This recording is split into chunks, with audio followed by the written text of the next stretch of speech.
Sveicināti! Šodien es jums pastāstīšu un parādīšu, kā uztaisīt oša koka gaļas dēlīti. Man jau ir šāda veida sagatava izveidota, bet es tāpēc parādīšu, kā es esmu viņu izveidojis un kāpēc es izvēlējies tieši osi. Redzēt šeit, ka viņš salīmēts pa strēmelēm.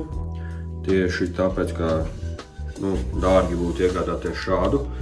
Es iegādājos bišķi savādāku, jau lielāku dēli un salīmēts no listītēm platumā, kādā es varu atļauties limspīlēm salīmēt un kāds man būs nepieciešams šim darbam. Esmu sagatavojis savu lemzāļu darba virsmu.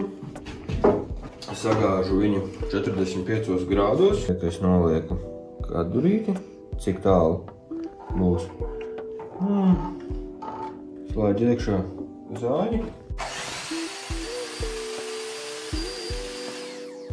Un nogādēju malu. Tikai šoreiz jūs neredzējāt, kā notiek tas process, jo es jau to izdarīju bez kameras. Paņemsim koku lineāli, kaut kā iesapto caurštaku. Nomērīsim mūsu garumu. Pastīsimies, vai mums tāds apmierina. 25 cm, domāju, ka priekš maizes dēlīša vai kāds desas sagriešanas pietiks. Tūlīt paņemsim rokās smilšu papīru un apstrādāsim mazliet maliņas. Tas notiek elementārā.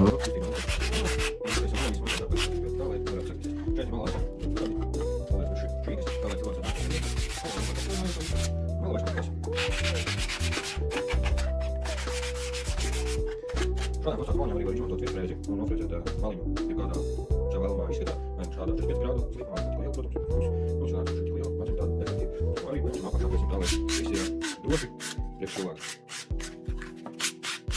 Šo darbu veicam katrai malai. Varam arī šim. Nākamais solis būs ožo koka dēļa iesmērēšana ar olīveļu vai lineļu. To var darīt pēc izvēles. Šoreiz izmantošu iesmērēšanai karstot augšamīti, kā zinām, polstrīks arī. Šodošu pēdiņu.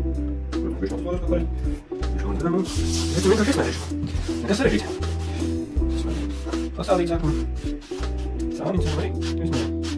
Varam mēs apakšas, iežātos, mēs iekšķirā. Pāriem visi vēlēties piemērīgi pāri. Mums paliek krumšāks. Nolēpjam uz plauktiņiem, gaidām, kad sasūksies kokā. Un veicam otros kārtas apstrādi. Paldies!